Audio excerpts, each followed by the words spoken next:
Some people are seen traveling by boat, and Gong is seen in the boat with his daughter. Today was her birthday and he gifts her a walkie-talkie. During their conversation, the people see the dolphins in the sea. They were watching them being shocked and happy, but they didn't know the dolphins were running while escaping from a huge monster instead of playing. The huge monster has attacked the boat within a few seconds. They didn't see the monster, but the boat was leaning to one side. They fell into the water and Gong is shown again after all this. He comes to his senses and sees around, and everyone was looking into trouble. He was worried because he couldn't see his daughter anywhere. Gong was searching for his daughter, then he hears his daughter's voice from the walkie-talkie he gave to his daughter. They discover the walkie-talkie. They are not the only survivor and there are many others on the other side. They reach near the survivors and give them signals to call them near. Gong has seen his daughter in the other crowd. He wants to run towards his daughter, but a man forbids him because the man was seeing something terrible there. A huge thing was moving behind them and it reveals it was a huge snake moving. Seeing the giant monster, they were trying to run towards the other survivors. The monster doesn't give time to run because it was engulfing everyone in a single bite. It was flying people on the air through its tail's attack. Gong wants to save his daughter from the monster somehow. He moves forward to save his daughter without being scared of the monster. A man holds him because he wants to save Gong. Gong's daughter was seeing him, but the monster has engulfed her as well. The snake has gone inside the forest after eating many people. The people get scared because they have lost their beloved ones. Gong is shown and he doesn't care about anything and was weeping loudly. Then he receives signals from walkie-talkie of her daughter and tries to run behind her. The signals of walkie-talkie mean the people were not dead inside the others also agree to help them.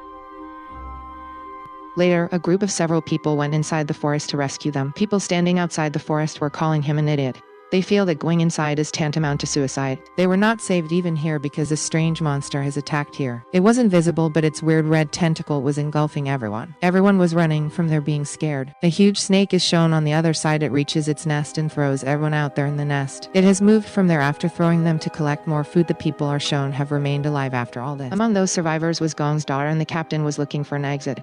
Unfortunately, it was impossible for him to get out of here. The worst part was that there were huge eggs in the nest. The captain wants to examine those eggs, but Gong's daughter forbids him to do so. That egg can be removed at any time. A snake can come out of it. Now everyone was hopeless because they feel they will be ended. A strange businessman breaks the egg while hitting a stone because he was feeling the snakes will die inside the eggs if we will break them. He has put everyone in danger along with him. A baby snake appears from the egg and they hide behind a cave while seeing the baby snake. The snake was behind to eat them. Before it could eat Popel, it sees a lady there. She was paralyzed and was shouting for help. None will come for her help, and the snake eats the lady while leaving everyone. The other survivors were saved here. The scene inside the forest is shown, and the group who was coming to save survivors is shown running. They were following the prints of the snake had left, but they couldn't find the snake or its nest after many hours. They decide to take a rest in the forest for a while. Gong's friend Mao cuts a tree there. As he cuts the tree, a black liquid appears from it. Later, an elderly man is seen lighting a cigarette, but mistakenly the matchstick from his hand falls into the liquid. It was in that tree and there was fire as the stick falls in it. They realize the liquid is flammable. Gong was also feeling strange and was feeling severe headache. He was feeling dizzy and was feeling like his companions are laughing at him. He feels there is a snake behind him and hears his daughter's voice. She was saying, "Father, you couldn't save me." Then the huge snake traps him. Gong was trying to escape and someone throws water at his face. It discovers here this isn't happening to Gong in real. This was the effect of the smell of the black liquid. Gong sees while awakening the tentacles of the tree are pulling people towards it and trying to end the people. It means that this was no ordinary tree. Rather, it was a dangerous tree. They save everyone with their efforts except for a man whom the tree stabbed him. He died because of it. They get shocked while seeing the tree is moving its tentacles towards them to end them. They run from there while scaring from the tree. The scene in the snake nest is shown. The businessman has ended the baby snake. After ending it, the businessman was fighting with everyone and accusing them of being the cause of everything that is happening. Zushi, a girl, then calms him down and says, "We are in trouble here and we have to do teamwork if we have to move out. Nothing will happen if we will keep on fighting." Gong and his companion who will save them were still searching for them, and Mao has made many weapons for Gong. They will help them out in fighting with the monster snake. Gong's companion is shown who goes near water to drink or collect the water. Suddenly, a flying creature attacks him, and it was a monster fish. It has huge teeth and can fly out of the water as well. They are called fly fishes. The fish again attacks him, but he catches it while escaping from it. He runs from there while throwing it again into the river. He discovers there isn't one fly fish. There was noise. According to it, there will be thousands of fly fishes. The boy runs inside the forest to tell his companions to tell them about the fishes. The fishes attack them and the people have to run from there to escape. They run at a speed, but the fishes have a high speed than them and decide to fight with them. The fishes come in front of them with the weapons in their hands. They can't end all of them because they were in a large number, so they were hiding behind trees. Mao was fighting with the fishes so his companions will escape from them. There was his loss as a result of it. A fly fish has bitten his hand. Gong feels the fishes were traveling with the fog. They move inside the forest where there wasn't any fog. They were saved from this animal's attack while doing this. The danger wasn't over yet because Mao finds a footprint of a huge monster and they see the tree and find a strange monster. A man was about to end it with a stone, but the other man stops him. During this, a strange tentacle eats the creature. We have seen this red tentacle in the movie before. Then a huge creature falls near them while falling from the sky. It reveals that was a monster frog and it has eaten people with the help of its tongue. They get scared seeing the creature, so they run from there. The monster was behind them and holds an old man with its long tongue. The old man doesn't lose courage in front of the monster. He holds a tree to save himself. The others also have come to save him and were pulling him towards them. This wasn't enough because the monster was so powerful. A man there thinks to cut the tongue of the monster. As he puts his knife on its tongue, it doesn't affect it, but the face of the man gets burned with its liquid. Mao, who has moved forward, comes back with his weapon. He attacks the eye of the monster frog and it feels severe pain because of it. It has left the old man because of the pain. Because of it, everyone gets a chance to run from there. They were running from there, but the monster frog also becomes furious. It was chasing them and jumps. Its small jump has covered the distance which they covered while running. Before it eats the people, a huge snake eats it in the air. Everyone was seeing this, being scared. A frog monster has been eaten by a snake monster. Snake's attention diverts to the men after eating the frog. The snake was chasing them as they were running. The old man and the boy on whom the liquid was fallen were running slowly. The snake was about to eat them when they arrived at a location in the forest where there were trees nearby, and when the snake moves its face inside, it gets stuck between the trees. They get a chance to escape. A man diverts the attention of Snake to save them. He throws a coconut on it, but he puts himself in danger while doing this. As the snake was about to eat him, he runs speedily inside the forest. He hides in the small plants. The snake couldn't see him and he was saved. Later, the monster turns and there was the old man with the boy. The old man ran from there, but the other man didn't discover the snake is chasing him. As he turns, he gets scared seeing the snake and apologizes to the snake. He was requesting to leave him, but unfortunately, the snake doesn't understand anything and it eats him. The others jump into a river to escape from the snake. They hide in the water. Due to it, the snake leaves them and moves forward to its cave. As the people inside the cave feel a vibration on earth, they start acting like dead. So the snake will consider them dead and will not do anything to them. The giant snake has thrown the man of Gong. As it sees its baby die, it becomes furious. As it leaves, they plan to move out of here. They were trying to move out. The other eggs of the snake were also broken and they left Gong's daughter there. She has no other way except for sitting there. She contacts with the snake as she isn't food but a companion of them, and the baby snakes were considering her their mother. The snakes moved to the side where the other was while leaving Gong's daughter. The businessman successfully comes out of the nest. However, it shows that the businessman is self-centered. That's why he doesn't consider his helpers. He has escaped from there. Meanwhile, the snake has ended a man there. On another side, Gong and his companions are shown. They find a strange building in the forest. This was an old place, but they found a shelter as this place. Reaching there, they discover this building is a lab and find the skeleton of a soldier. Its condition is telling that the person has died many years ago. After reading the books, they realize the people come here for researching the creatures. Actually, the creatures changed into huge monsters because of their experiment. They tried to contact the rescue team through the machines. Meanwhile, a man comes into the building and he was the businessman who escaped. Everyone was asking him about the other survivors. He lied to everyone that except for me, everyone died there. Gong has lost his senses hearing him because his daughter was his last hope. They are shown sleeping and awake the next morning with the helicopter's voice. They move out and Gong was also moving there, but he received signals from the walkie-talkie. The walkie-talkie of his daughter and the helicopter couldn't see them and moved forward. Gong tells his group his daughter is still alive and many others around her are alive. We should save them. The businessman says you have gone mad, none is alive there, and they agreed. They were thinking maybe Gong is in a shock, that's why he is saying this. As they hear a girl's voice from the walkie-talkie, they believe many people are alive there. Hearing them, the businessman runs from there and the old man chases him to hold him. The others were searching for the snake's nest. There was Gong's daughter and another girl, her name was Sushi. The other baby snakes have come out from the eggs. The businessman sees the helicopter again and has attracted it towards him, but before he sits inside, the huge snake eats the helicopter in the air. The old man has caught the businessman. The businessman has ended the old man, and on the other side, the nest scene is shown. There were many snakes and moving forward to eat them, but the snake came out first, stops them because the snake was considering Gong's daughter their mother. Gong's daughter hears her father's voice. He has reached the snake's nest while searching for them. Gong has found his daughter. To help his daughter and the others, he puts a root of the tree inside the nest. As he was pulling them upside, the huge snake also arrives. Before it says something to them, Mao arrives and makes it far from there while attacking its eye. During this, Gong gets the chance to take the girls out. Mao fought the snake until Gong completed this task. How hard can he fight? He was about to be devoured by inside the snake, but the other companion arrives and attacks the snake's eye. Getting a chance, Mao makes a tree fall down and the snake has moved far from them. The girls, on the other hand, have yet to emerge. The ship's captain helps them at the last moment. He tries to pull the girls upside and the girls have come out, but the captain died there. He sacrifices his life for those girls. They were celebrating their victory but notices the snake also comes to its senses. They harmed it with that huge tree. The businessman is shown who has reached the place from where he started while running. He collides with the body of the man whom he ended and reaches the nest from where he escaped with difficulty. The baby snakes have eaten him and the others are shown here. They were escaping from the snake. Mao says we can't run from that snake for more than a short time period. We have to end that snake. As he said this, the snake also arrives. He asks them to move forward and starts fighting with the snake. As the snake turns, he cuts its whole body with his stick while passing from the downside. This attack doesn't affect the snake and it was about to end Mao. The companion of Mao arrives to save him. They intentionally go inside the forest so the rest of the survivors would run from there. Likewise, they will divert the snake's attention. They take the snake to the tree in which there was the flammable liquid. The snake has also seen Mao's companion and the snake discovered their plan. Gong is shown asking his daughter to run from there and goes to help them. Mao has dipped his stick in that flammable liquid. Mao's companion comes back from the forest while running. Gong was about to move inside the forest and asked everyone to run from there. Gong realizes they have made a mistake and in reality, there was something wrong as they turn. The snake has again eaten Gong's daughter. Gong comes in anger and decides to fight with the snake. As he moves in front of the snake to fight with him, the snake was about to eat him. As the snake opens its mouth, Mao appears from the forest. There was a fire in his hand and the snake again runs inside the forest being scared. Mao was also chasing them. As the snake reaches the tree in which there was flammable liquid, Mao throws the fire of his hand. The snake was burnt completely. It moves out of the forest to save itself. It couldn't save its life and dies. Gong reaches the dead snake hurriedly to save his daughter. As he opens the snake's mouth, Gong sees his daughter's hand. He pulls her hand towards him. His daughter wasn't responding. He feels maybe she is dead. He tries to make her awake while making her lay down. After a brief period of hard effort, she returns to her senses. Gong and his companions become happy seeing her alive. Finally, they escape from the snake. This